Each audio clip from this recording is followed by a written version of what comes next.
Kalau bahasanya Pak Yusuf Kalla di Agustus 2012 lalu ketika Pak Jokowi menang itu, JK itu sampaikan analisa dia kemenangan Jokowi itu karena memang dosa publiknya sedikit dibanding yang lain. Jadi dosa publiknya itu sedikit dibanding yang lain, karena dianggap ketika beliau menjadi wali kota di Solo, itu berhasil untuk meminimalisir dosa-dosa publik. Sehingga ketika masuk ke Jakarta, banyak juga orang yang menentukan pilihannya itu di bilik suara Pak Karni. Karena melihat mukanya Alex Nurdin gitu ya, muka yang lain, wah ini jauh lebih polos, jauh lebih merakyat dan lain sebagainya. Akhirnya memilih Pak Jokowi yang akhirnya memenangkan pertarungan. Jadi Nah, bukan karena mobil SMK ya? ya mobil SMK kan bagian dari apa ya, bagian dari dinamika berusaha untuk dari berbagai sudut menarik perhatian publik, dan itu saya rasa sah-sah saja sebagai orang politik. Dan itu pun sah-sah saja ketika memang Deddy Mulyadi itu juga sebagai gubernur Jawa Barat yang memiliki warga cukup besar, hampir 50 juta ya Pak, 50 juta, itu dia ingin panggung Jawa Barat ini coba diperluas agar dia tidak dikenal hanya di Jawa Barat atau Purwakarta. Dan bagi orang politik saya rasa itu suatu kewajaran ya.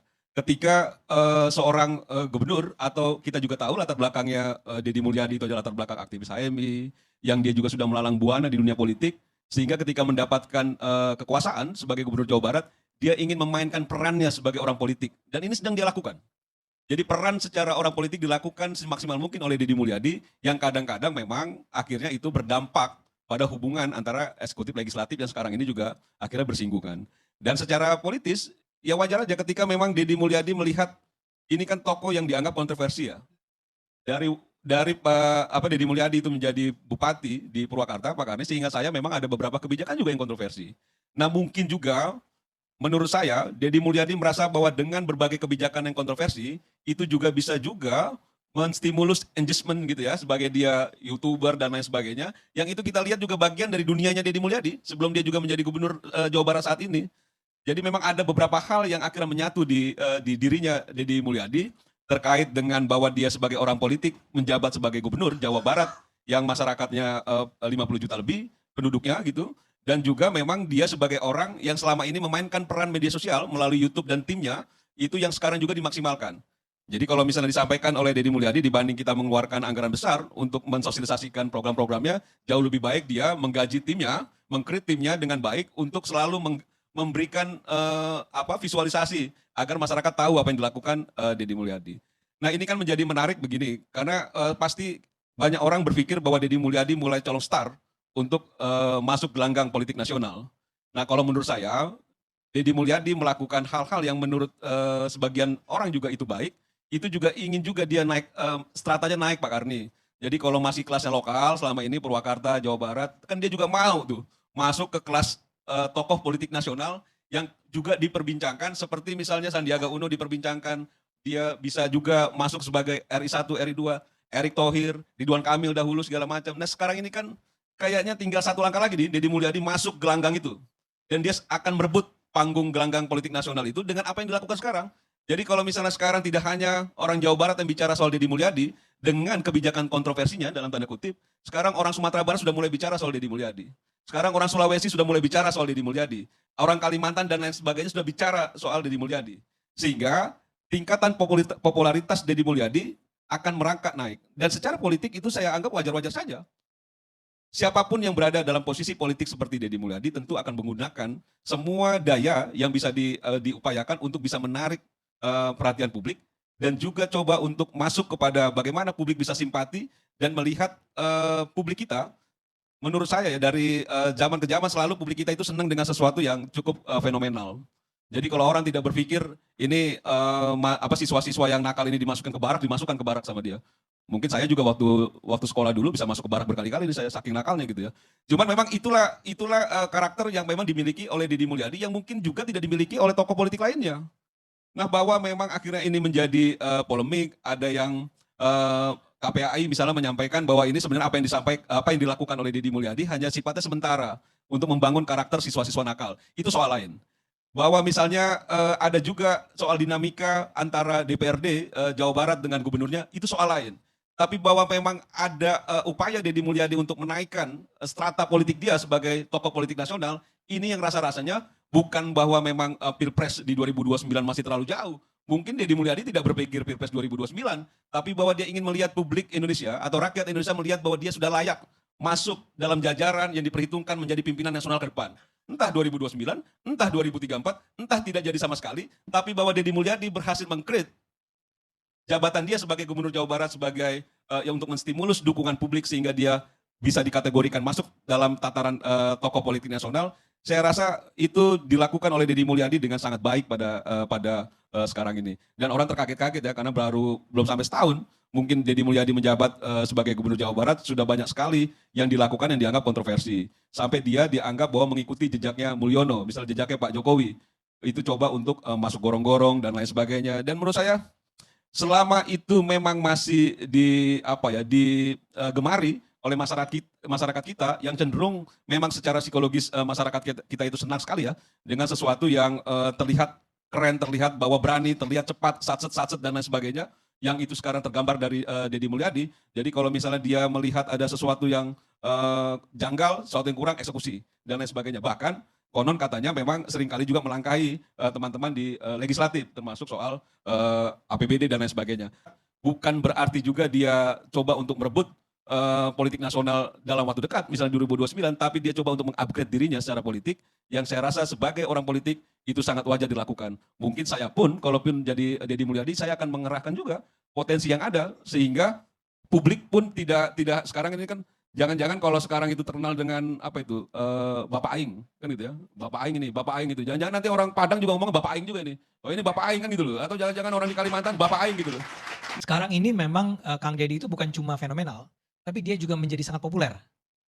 Sebagai contoh, saya nggak tahu apakah yang saya tonton ini memang mewakili konten-konten YouTube, konten-konten TikTok secara umum, atau memang karena kebetulan algoritma saya, karena saya udah suka sama Deddy Mulyadi, yang muncul adalah video-video yang cenderung pro sama Deddy Mulyadi. Tapi paling tidak dari yang video-video yang dibuat yang cenderung pro ini menarik karena banyak yang datang dari suara rakyat. Ya. Jadi ada orang-orang, masyarakat biasa, yang bilang bahwa, ini dari luar Jawa, dari luar Jawa Barat, yang bilang bahwa, Kang Deddy, atau saya minta Pak Kapolri, tangkap aja lah Kang Deddy itu, tangkap kirim ke daerah saya, misalnya daerah Aceh. Katanya. Ganti pimpinan orang Aceh itu, karena Kang Deddy lebih kami butuhkan. Dari Jawa Timur juga ada orang yang berdiri di depan jalan atau daerah yang longsor, dia bilang, ini nih di sini udah 1 bulan ini, longsor ini gak diperbaiki.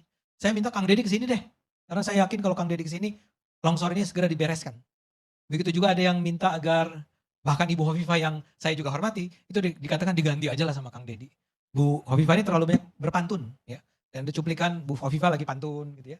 Terus dari Jakarta, Kang Deddy, inilah gantian sama Pak Pramono. Soalnya Pak Pramono kalau banjir itu cuma lihat dari kejauhan katanya, naik helikopter. Ya kan dulu ada tuh videonya itu ya. Yang Rano Karno naik kapal. Perahu karet ya. Kalau Kang Deddy kan memang kebetulan video-video yang muncul itu, saya nggak tahu ini video baru atau video lama ya. Dia betul-betul ada di tengah-tengah air kan, sampah segala macam. Jadi suka nggak suka, orang tuh lagi terpesona memang dengan Kang Deddy Mulyadi ini. Apalagi ada video dia yang ngasih tahu anak-anak supaya nurut sama orang tua. Ya. Dan itu betul-betul ketika disampaikan ke anak-anak itu, adik atau anak teman saya cerita, iya loh dek, dia bilang, dia ngomong, saya panggil saya adik kan. Ketika dikasih lihat videonya Kang Deddy, dia langsung bilang, iya mah, dia akan makan bener lagi gitu ya. Ya, ini mungkin bias saya sebagai pendukung Kang Deddy ya. Gak apa-apa. Gak apa-apa ya. Gak apa-apa. Saya seneng aja. Nah, tapi kemudian kan ada pertanyaan besar ya. Kenapa ya orang itu mengagumi Kang Deddy sementara Kang Ondo menjelaskan secara cukup detail tadi ya, persoalan-persoalan yang timbul akibat gaya kepemimpinannya Kang Deddy. Saya rasa begini, masyarakat udah capek kali ya melihat pemimpin-pemimpin atau wakil rakyat atau pejabat yang nggak mau turun ke bawah, nggak ketemu sama rakyat, ngomongnya teori-teori besar, tapi nggak menerapkan apa yang diteorikan itu secara nyata. All of a sudden, datanglah Deddy Mulyadi. Ya, saya harus ingatkan ya, Deddy Mulyadi ini adalah orang yang mula-mula adalah anggota DPRD, terus naik jadi wakil bupati, terus naik jadi bupati, terus mau maju jadi gubernur kalah kan ya, 2018 kalah, tapi dia jadi anggota DPR lagi kan, ya DPR. Jadi saya mau bilang asam garamnya Deddy Mulyadi ini nggak perlu diragukan lah. Dia emang udah kenal betul nih cara kerja pemerintah, cara kerja DPR, cara kerja DPRD. Dan barangkali dia udah apa istilahnya, udah nggak tahan lah. Ya. Kan dia berulang kali tuh bilang, ada rekamannya dia bilang, saya tidak ingin menyatakan persetujuan saya bahwa dia tidak bicara sama DPRD atau DPR ya, DPRD lah. Tapi dia bilang nanti kalau kita ngomong, hari pertama, besoknya ngomong lagi, hari ketiga ngomong lagi. Dia ketika bicara tentang pembongkaran di Puncak, itu ujung-ujungnya nggak bakal dibongkar dia bilang. Buat saya ini saya akan bilang, tapi masa sih nggak ada cara lain gitu ya. Dia kan betul-betul gini, bro, datang dia bilang ini nggak benar, langsung. Ya ini kan juga kita sebagai warga negara yang awam nih biasanya memang berpikir, kacau ya pembangunan di Puncak nih ya. Ini orang-orang kaya ini emang seenak-enaknya aja bangun di sini. Ini orang awam nih kan. Nah dia sekarang udah bukan jadi orang awam. Dia datang, dia pejabat, dia gubernur. Gitu dia bilang, ini gak boleh, bongkar. Masih orang itu berusaha beradu jawab dengan dia bilang, enggak ini dibongkar aja semua. Dan ternyata bukan cuma itu satu. Bukan cuma si tempat wisata itu satu. Tadi Kang Ono menyebut ada 9 atau 10 lainnya ya. Ya ini gaya dia memang begitu. Gaya dia adalah orang yang menurut saya sudah terlalu lama capek dengan birokrasi yang berbelit-belit. Ya udahlah, gue gubernur gitu ya. Ya setuju gak setuju nih ya. Gue gubernur, ya saya punya hak untuk melakukan ini. Nah memang efeknya bisa menimbulkan persoalan-persoalan dalam hal hubungan dengan misalnya saja, ya kan kita trias politika eksekutif, legislatif, yudikatif kan. Ini sejajar nih eksekutif sama legislatif. Tapi mungkin dia punya pengalaman dulu ketika di DPRD, dan pengalaman ketika di DPR, mungkin juga pengalaman dia di Bupati, yang menunjukkan bahwa rabas aja lah ini. Disikat aja ini. Mengingatkan saya pada Ahok sebetulnya. Cuman dia lebih dari Ahok nih. Dia betul-betul apa yang dia mau, dia lakukan. Dia ini kalau pakai bahasa gaya kepemimpinan, dia adalah orang yang cenderung merasa bahwa dia tahu apa yang harus dia lakukan. Dan ini sudah dia pikirkan sejak lama. Dia sudah punya sejak lama rencana-rencana sebagai gubernur ya, untuk melakukan ini dan itu. Mungkin sekali yang tadi kita bicara tentang tempat wisata di Puncak tersebut, dia juga termasuk orang yang sudah cukup lama ingin agar ini dibongkar aja. Dan kemudian ketika dia dapat kesempatan dia lakukan. Masalahnya memang orang dengan tingkat kontrol setinggi itu memang punya kecenderungan tidak mendengar. Kecenderungannya adalah semua terfokus pada dirinya. Ini suka tidak suka. Anda boleh setuju, boleh nggak setuju. Tapi dia merasa saya udah tahu nih jawabannya. Jawabannya adalah semua orang, biasanya nih kalau orang yang punya tingkat kontrol yang tinggi, semua orang harus disiplin. Dia bukan tipe orang yang bersedia seperti cerita Pak Jokowi dulu di Solo yang agar sebuah pasar ya kalau nggak salah. Itu dibereskan. Ya apa? Berkali-kali harus ketemu dulu, berusaha menjelaskan segala macam. Di daerah mana? Klaten. Oh dengan Telaten ya. Pasar Klewer ya betul. Kalau Dedi memang nggak kayak Jokowi kan tadi saya setuju sama Anda. Nggak begitu caranya. Ya udah. Tiba-tiba dia bilang berangkat ke barak militer. Di jalan udah. Ternyata cuma 2 minggu Anda bilang. Memang begitu dia. Kita akan siap-siap saja menghadapi orang yang cara memimpinnya memang begitu. Tapi saya ingin katakan tidak dengan niat buruk dia ini. Niatnya baik. Ya. Dia merasa bahwa ini orang-orang kalangan menengah ke bawah mau memperoleh bantuan, ya walaupun tadi Kang Ono sudah sebut di Jawa Barat nggak ada bansos, tapi bantuan bantuan pemerintah. Tapi anaknya 9 dia bilang. Ini orang-orang harus dikasih tahu. Ada kan cerita dia yang dia menemukan ada sebuah keluarga yang seorang ibu yang anaknya 11. Dan dia bilang ibu harus ikut keluarga berencana atau suami ibu saya minta vasektomi gitu ya. Nggak mau kata ibunya. Buat Kang Dedi ya. Ini problem banget ya orang-orang ini. Saya mau bantu Anda, tapi Anda bantu kami dong. Jangan punya anak 9, jangan punya anak 6, anak tuh 2 aja. Maka ketika teman-teman KPAI, Komnas HAM mengingatkan bahwa itu kan mengingkari hak reproduksi. Jawaban Kang Dedi kan kita dengar. Ya kalau gitu apa? Kasih dong saya tawaran. Ngapain harusnya menyelamatkan orang-orang ini? Tapi ini adalah orang-orang bermasalah menurut dia. Yang harus kita tangani, harus kita selesaikan. Jadi hatinya tidak dengan jahat menurut saya. Tidak ingin mempersulit hidup orang. Tapi dia hanya ingin agar semua orang merasa bertanggung jawab. Jangan begitu aja punya anak sebanyak-banyaknya. Jadi kalau dibilang oleh MUI bahwa itu haram, dia gak akan peduli tuh. Kan dia udah punya masa, kalau kita lihat cerita dia di Purwakarta, dia kan disebut musyrik lah, disebut ya. Ketika dia mempertahankan patung-patung kan, patung-patungnya sampai dihancurkan kan. Tetap aja dia bilang ini justru untuk menghormati kekayaan budaya. Ini komen haram-haram aja gitu ya. Jadi memang kita akan menghadapi seorang pemimpin yang seperti itu. Tapi kemudian yang penting kita catat, dia itu populer. Saya nonton tuh berulang kali orang yang nantang Kang Ono. Kan itu pakai bahasa Sunda sih ya. Kayak, "Bapak aing tong dihina," gitu ya. Bapak saya jangan dihina dong. Kalau kamu menghina bapak saya, sini ketemu saya. Saya turun tangan, gitu kan kayaknya. Itu saking, ya namanya masyarakat kecil kan ya. Ya cara dia adalah, bos kaya dihina nih sama Kang Ono nih. Kang Ono orang kaya, dia bilangnya. Nah gue, ayolah kita berhadapan-hadapan. Enggak, saya enggak menganggap itu benar. Itu menyedihkan sih ya.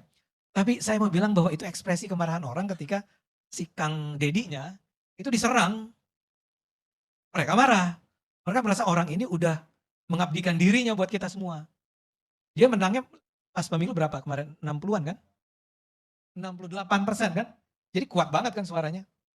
Dan saya yakin angka 68% itu datang dari orang-orang yang terkesan dengan cara kepemimpinan Kang Deddy selama sebelumnya. Wakil DPRD, ingat ya, wakil bupati, DPR. Sekarang jadi gubernur. Dan dia jadi gubernur juga sebagian orang bilang, ini intervensi Tuhan nih. Kenapa? Kan seharusnya yang maju si ini, siapa? Ridwan Kamil. Tapi Ridwan Kamil dipindahin di Jakarta. Dapatlah Deddy Mulyadi di situ. Ternyata sangat populer. Jadi kita harus saya cuma mau bilang, ya, kita harus memahami Kang Deddy itu dalam figur semacam itu. Dia semacam datang sebagai seorang penyelamat, ya, dengan gaya yang memang out of the box. Dia sangat percaya pada dirinya. Dia percaya bahwa semua itu harus dilakukan dengan cara yang cepat, praktis. Kan di majalah Tempo bikin apa? Bocor halus ya. Bocor halus kan bilang Kang Deddy ini cenderung mengeluarkan kebijakan-kebijakan yang sebetulnya cuma kayak indah di permukaan. Tapi sebetulnya tidak menjawab akar masalah dan tidak akan bertahan lama. Yang marah ke Tempo banyak banget. Bikin video lagi. Saya nggak terlalu suka sama gaya-gaya apa namanya cancel culture kayak begini ya, mengutarakan kemarahan lewat medsos, marah-marah. Tapi memang mungkin gini, majalah Tempo dan juga Komnas HAM dan juga KPAI ya namanya, itu menurut saya cenderung elitis. Saya bicara tentang hak reproduksi gitu ya. Ya menurut saya buat masyarakat umum sih, what the gitu ya. Apa sih ini ngomong hak reproduksi? Ini udah jelas-jelas kok ini untuk bantu kita. Begitu juga dengan kebijakan-kebijakan lainnya. Dari dulu betul kata Anda, dia itu kontroversial. Harus ada yang kontrol. Harus ada yang berani menyampaikannya. Dan dia sendiri harus diingatkan untuk ya power tends to corrupt itu. Power tends to corrupt, but absolute power corrupt absolutely. Kita nggak pengen dong Kang Deddy ini setelah di awal begitu mengagumkan, tapi saking dia merasa nggak bisa dikontrol oleh siapapun, kemudian menjadi seorang pemimpin yang barangkali korup ya. Nah, dalam hal ini saya sih termasuk orang yang menganggap bahwa teman-teman DPRD, saya ini orang Jawa Barat Kang, ya. Tapi emang saya kebetulan waktu itu milihnya Kang Deddy, ya, Kang Deddy Mulyadi.